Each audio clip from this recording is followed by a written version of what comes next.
Hech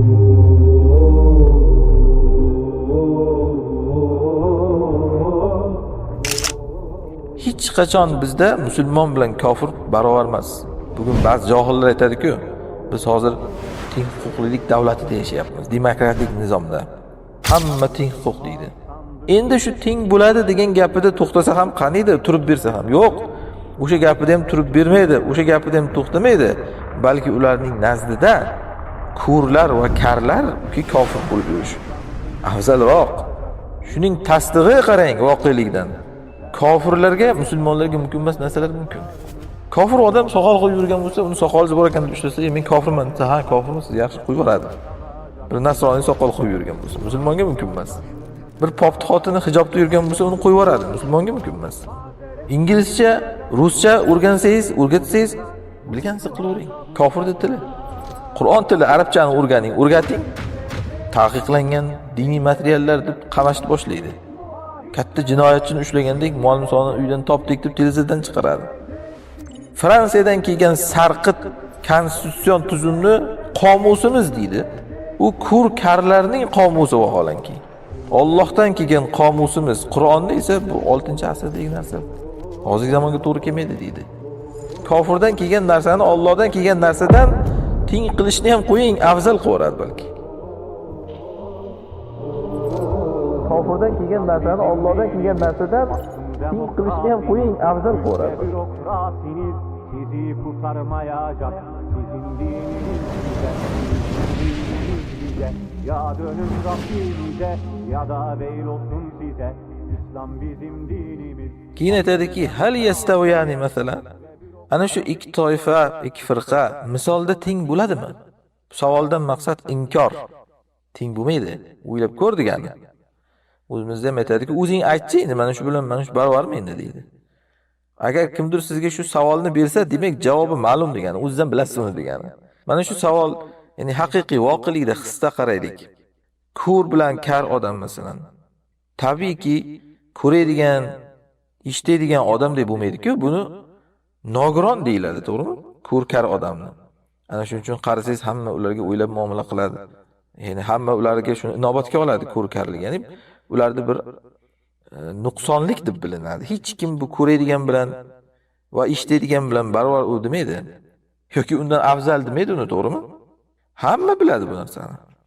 Bu ayb, ko'rlik ya'ni. Shuning uchun davolanishga harakat qiladi ular. Ayb karlik.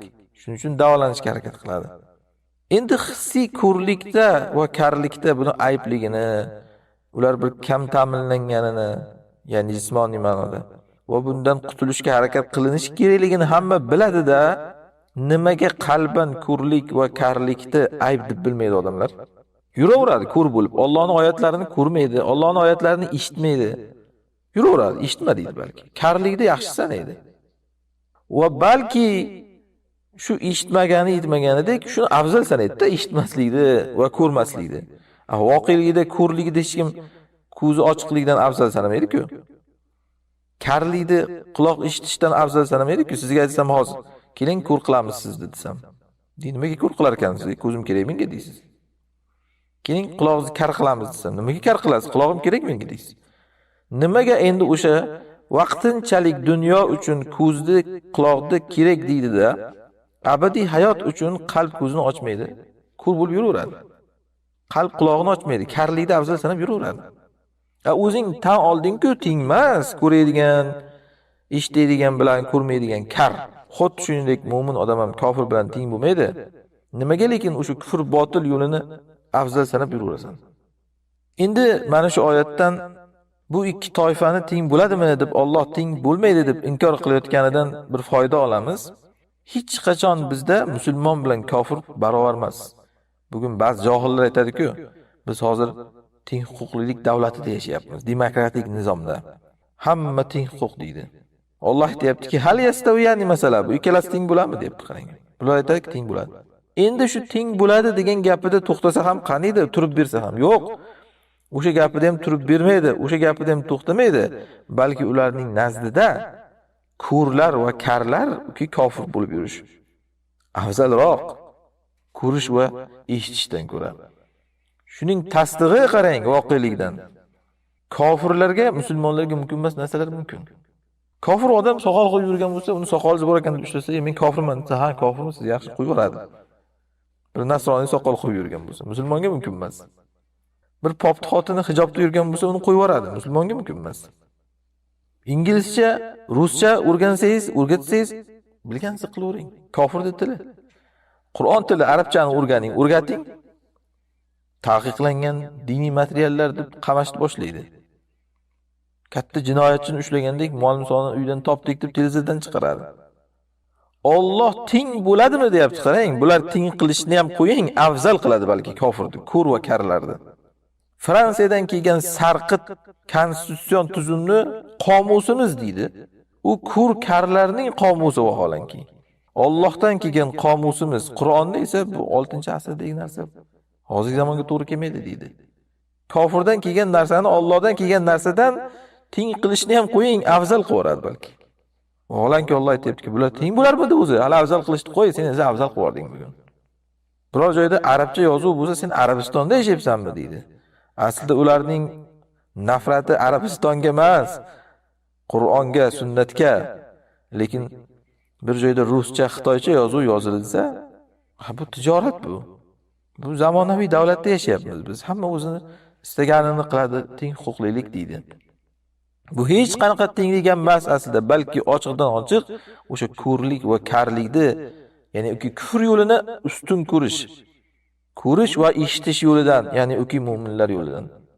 Mayli bularning nazdida shunday teng bo'lar, balki afzal bo'lar kufr iymondan. Lekin la yastawuna indalloh, Allohning huzurida bular hech qachon teng bo'lmaydi. Allohning huzurida albatta mu'minlar afzal. Endi mana bu misol hammamiz bilgan misol edi, to'g'rimi? Ya'ni ko'r hech qachon ko'raydigandek emas. Bilamiz buni. Kar hech qachon eshitaydigandek emas. Faqat shuni mana misol qilib, bunday eslatsa bizga, keyin aqlimizga ta'sir qildi shu narsa. O'zimizga bu ma'lum bu. Bizga yangilik emas asli bu. Kishiga asli o'zi bilgan narsani unga boshqacha bir uslubda tushuntirib, unga o'sha narsani yodiga solishni nima deyiladi? Eslatish deyiladi. Masalan, siz bilan bir birodaringiz o'rtasida bir voqea bo'lgan. Siz ham, u ham bilasiz uni. Faqat u eslolmayapti shu narsani. Shunda eslaysanmi deb haliginga bir voqealardan misollar keltirasiz. Ha deb eslab ketadi keyin. Ana shuni tazakkur deyiladi arab tilida. Ya'ni asli inson o'zi bilgan narsani uni bunday atrofidagi voqealardan misollar keltirib eslatib yuborish unga. Ana shuning uchun hozir oyatning oxirida qarang, Alloh nima deydi? Afala tazakkarun, axir endi eslatma olmaysizlarmi deydi. Bilmaysizlarmi demayapti, qarang, yoki ko'rmaysizlarmi demayapti. Buni biladi chunki inson, buni ko'rgan inson. Bu ikkisi bir-biriga tengmasligini hayotida biladi. Ana shuning uchun uni eslatma olmaysanmi deyapti. Shu o'zing bilgan narsadan, mana shuni shariatga ham tushirib shundan eslatma olmaysanmi? Xo'p, eslatma olish qanday bo'ladi endi? Birinchidan, bu ikki firqani farqini tushunish bilan bo'ladi.